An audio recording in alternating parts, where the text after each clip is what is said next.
Today I've got kind of an interesting piece. This is an SNCF Railway Class BB 9200 electric, the number 9201. This is a French model made in the late 60s by Jouef. And I saw this online for a decent price. They said it's in decent running condition, but it looks like it's going to need some cleanup and tuning. So I went ahead and bought it. Now let's see what we've got here. So one of the first things I'll note is that this is probably one of the few all-wheel drive models that they made.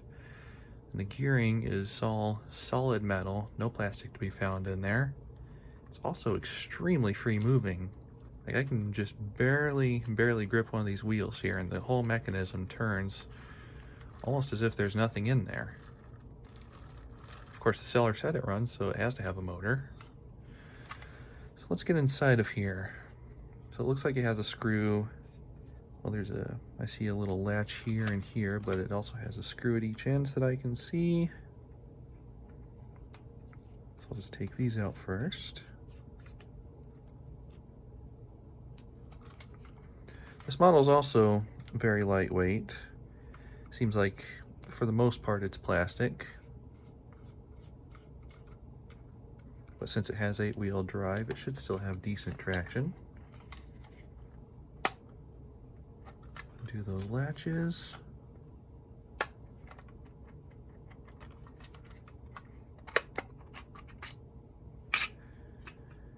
And that is a huge motor inside of there.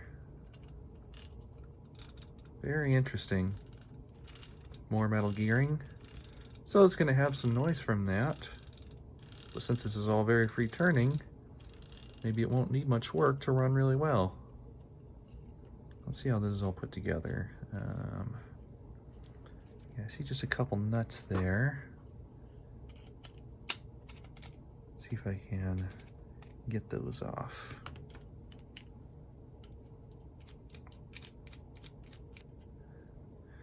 Well, that's interesting. The screws towards the end don't have any threading. That actually makes it a lot easier to get the nuts on and off, because you drop the nut onto there, it's already straight, and then you just tighten it down. Okay, does that let the motor come out? Yes, it does.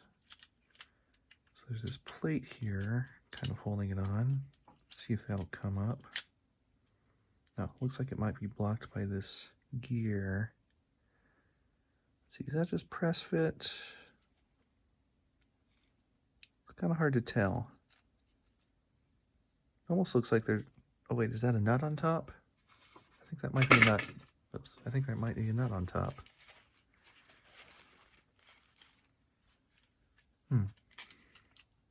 Let's see if that loosens. Don't want to break it though. I'm not going to risk it. Maybe I can just gently maneuver this around. There we go. Turn that around. Get that off from the gear. I think, yep, the motor's free. Seems like half the model's weight comes from the motor alone. Everything seems to be turning nice and free. Just needs a bit of fresh oil and grease in there.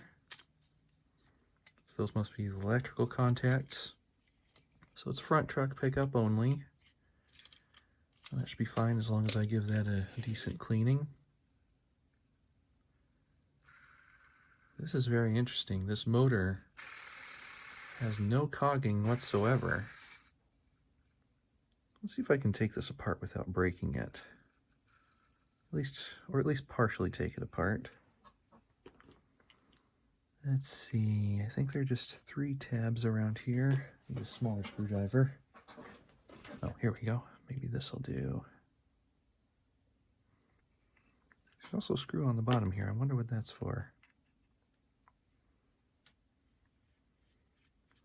Well, it's probably where the brushes are.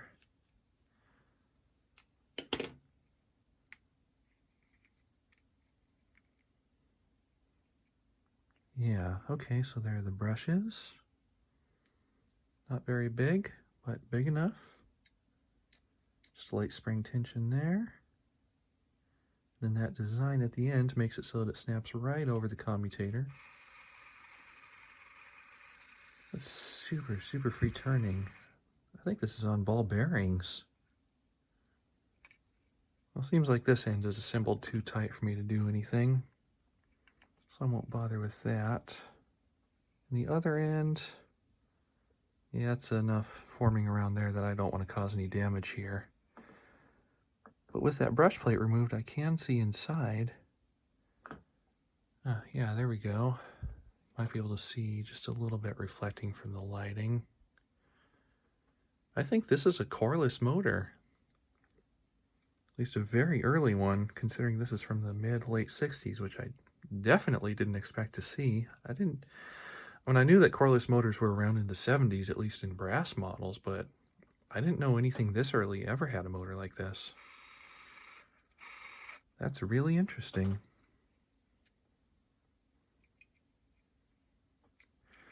I'll just put that back together.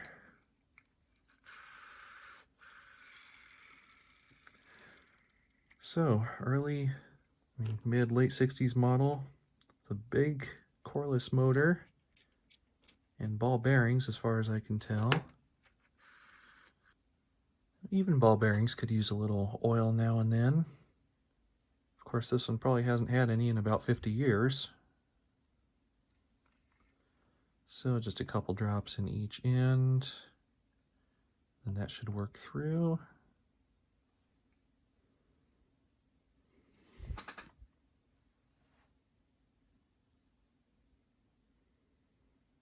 Yeah, it seems to work just fine.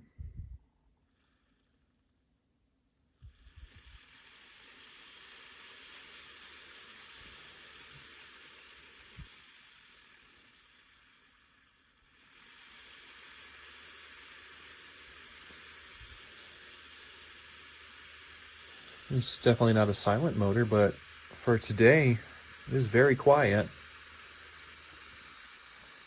The small commutator and double ball bearings, and then coreless design, they make it extremely free turning. And efficient too. That's not even registering on my power supply's ammeter.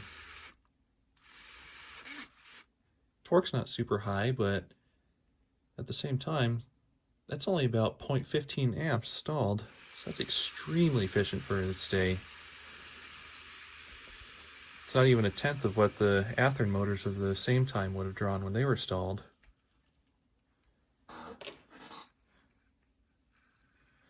Oh, in that case, I'll just get to these trucks and do a little bit of tune-up there, and I think this will be ready to go in a really short time.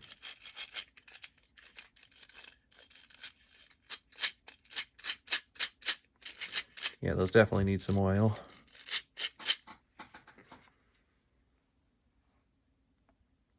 So I'll just put some here.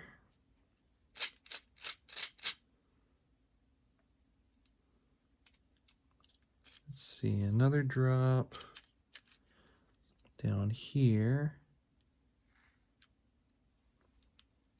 Maybe one more drop in there from the other end.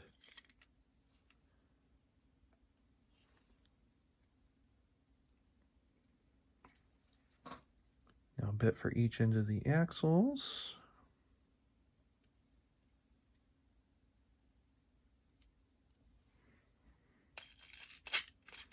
Yeah, that seems to be helping a lot.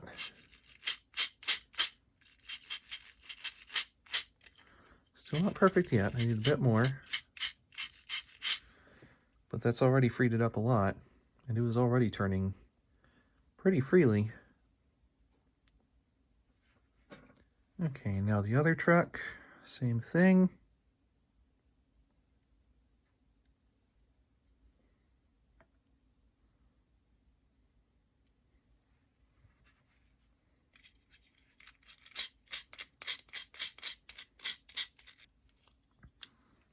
That should be all the oil it needs. So I'll go ahead and put the motor back in.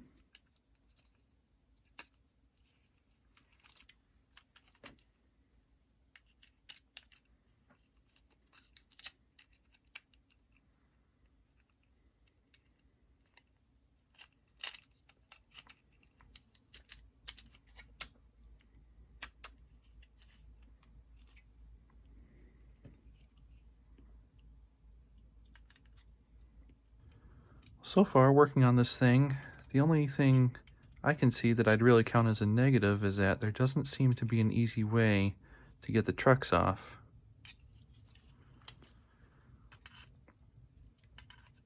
I also have a later steam engine from Jouef, 462 with a tender drive. On that one, the gears, a lot of them were plastic, but you could take the truck apart by taking off a little snap ring that was up here on top. These may be press fit though, because I don't see any snap rings around there. There may be a small one. It's really hard to tell, but again, I don't want to break it.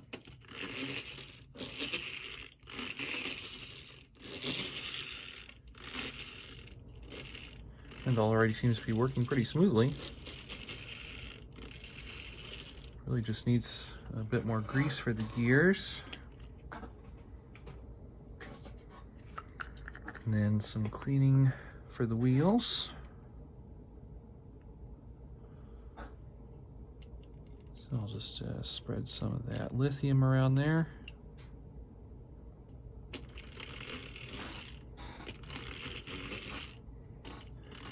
Having such a free-running mechanism really makes it easy to spread grease through without having to actually power the thing up.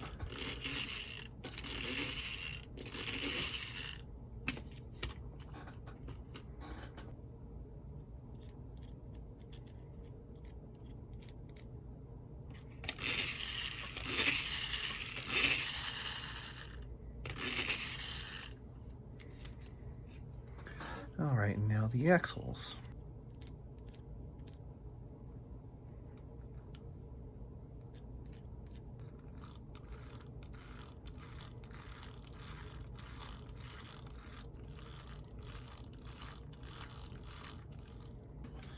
Now for the wheels, I'm going to use a buffing wheel and polish. Put some of that on there. I think this will be easier with the shell on, so I'll just slip that on real quick. It doesn't seem like there's a specific direction for that.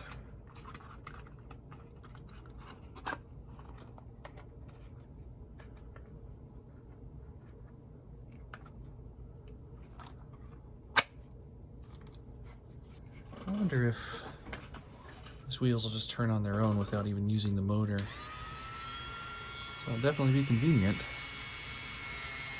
Oh yeah. And just let the Dremel do the work.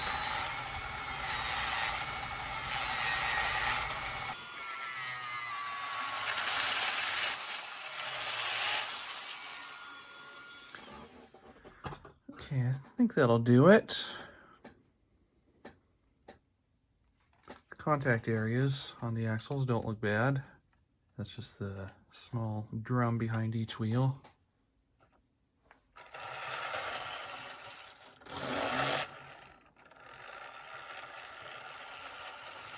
It works.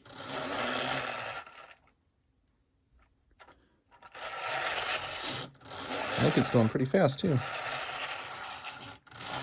Electrical contact's not perfect though. Let's see if I can find a way to clean it up a bit more.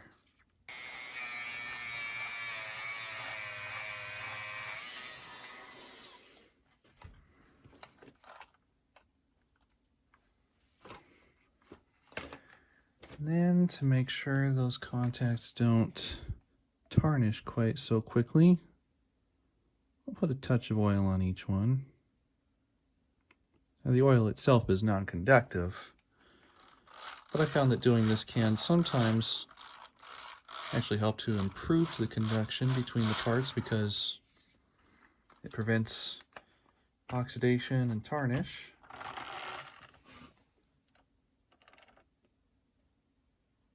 Still not quite perfect.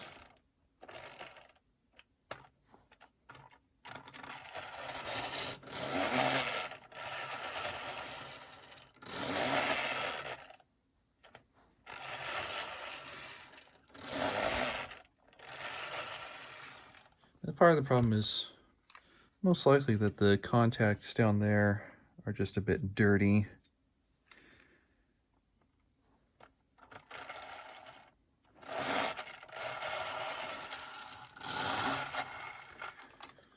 Part of the problem might also just be that it needs some runtime to help clean out a bit more oxidation that's happened over the years.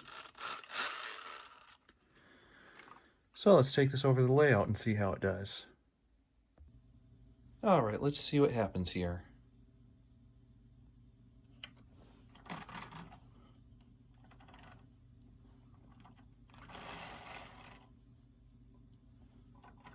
It wants to go.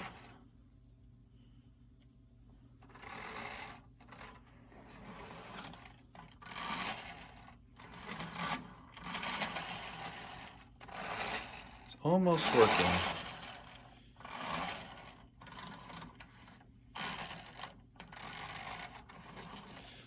Well, it seems like the contacts may be a bit loose. Yeah, it can almost get going, and it just kind of quits. Okay, let's take it back over and see about figuring those contacts out. Let's see, I did see there are a couple contacts for the motor there, but I don't think those are the problem. Let's see. Oh, you know what? Looking more closely, this does appear to be a nut on top, but it has some glue on it to keep it from coming off. Might just have to break that free. All right, so after messing around there a little more, I found that was just glue at the top. I was able to chip that away. The nut's still tight, but now I'm able to slowly back it off from there. Almost got it up.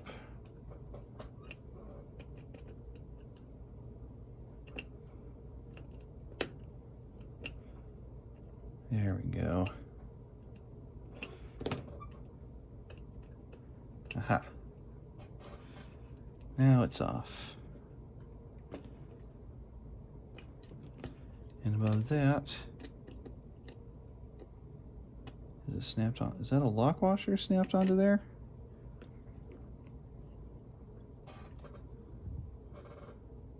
Huh. Yep, that's a lock washer. They were really concerned about these early units holding together, weren't they?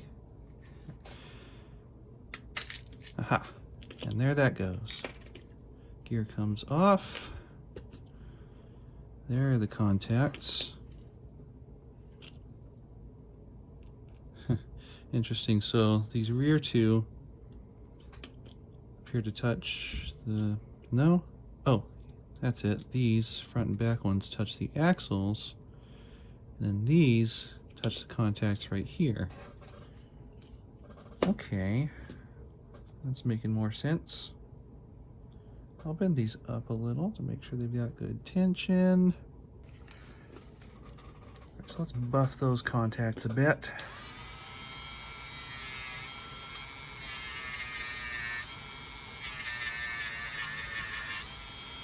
Yeah, that's nice and shiny. Same for the other side.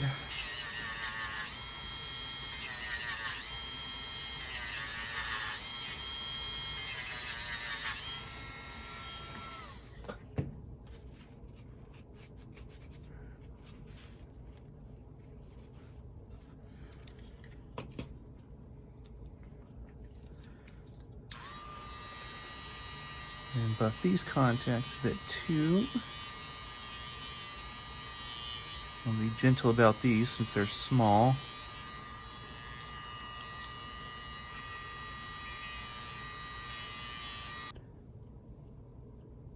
If I do this, okay, so those plates just put spring tension against these pins here. Very interesting.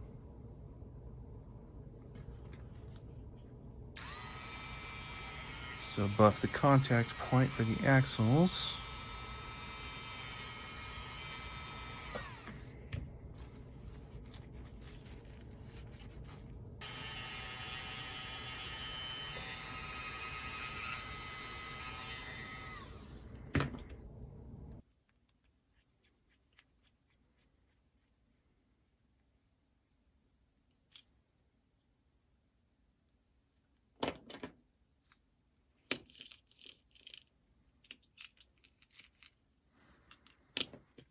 All right, that should do it.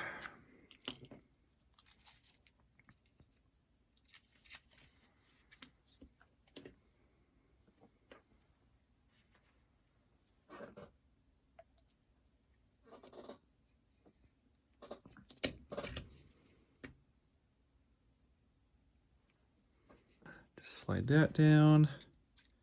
Now the gear can go on top of there and I can get it in place.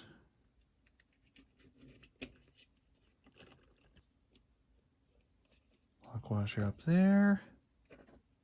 Nut on top.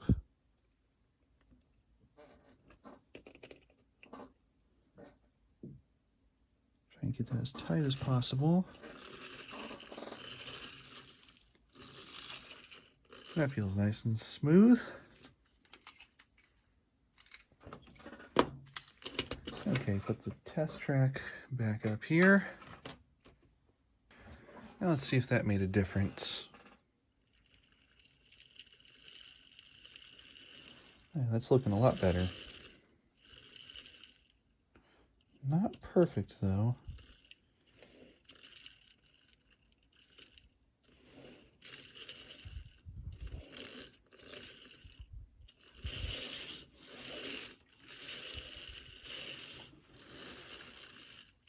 Okay, I just need to do a bit more work on those contacts, then I'll take it back to the layout. Alright, I got the contacts cleaned up a bit more, increased their tension a bit. Now let's see how this does.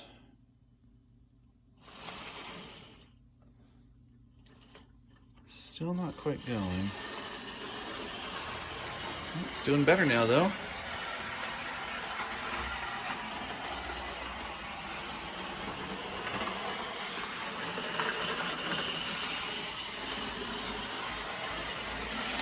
Put that up to full speed.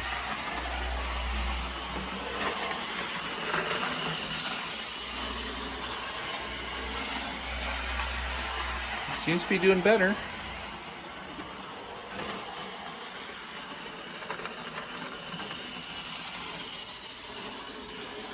Oh, while that's running in, I think I'll go clean up the shell a bit.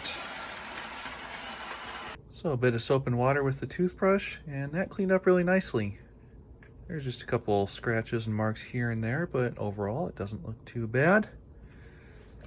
I'll just straighten up these pantographs a bit, since they're sort of bent up right now. Let's see, that goes into there. Then crimp that down. That should keep it from coming back apart. This needs the same.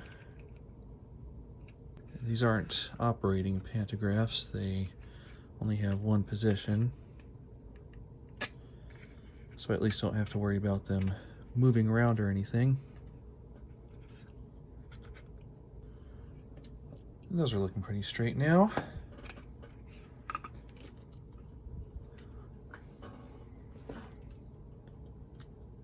I also cleaned up the trucks a little bit using some alcohol and a Q-tip.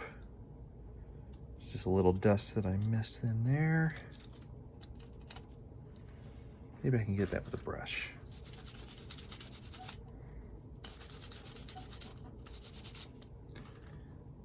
Okay, that looks pretty decent now. Snap the shell on.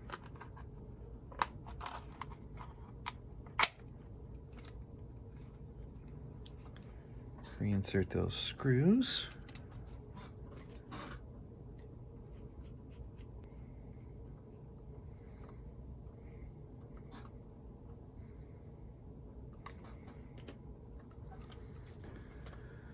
Okay, and I'd say that's all done now. And that turned out to be a pretty nice little model.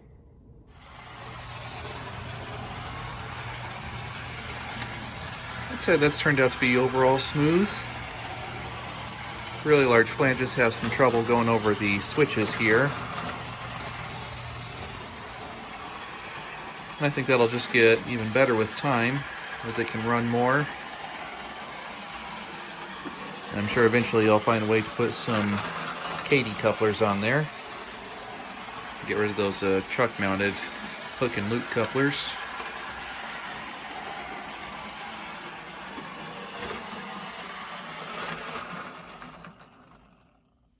So I'm really impressed with this model overall. I didn't expect to see something from this time period having such a big coreless motor inside of it. The all-metal gearing means this thing's going to last forever. It's got pretty good torque, nice traction with its 8-wheel drive. I'd say the only weak point of the chassis is the electrical pickup, but that can of course be improved since the wheels are all metal. And even though it's not exactly the most accurate, the trucks are way undersized from what I've seen in photos. It overall captures the look well of the prototype, so the going price for these seems to be in the $30 to $50, maybe $60 range, so if you find one, I'd say it's worth picking up.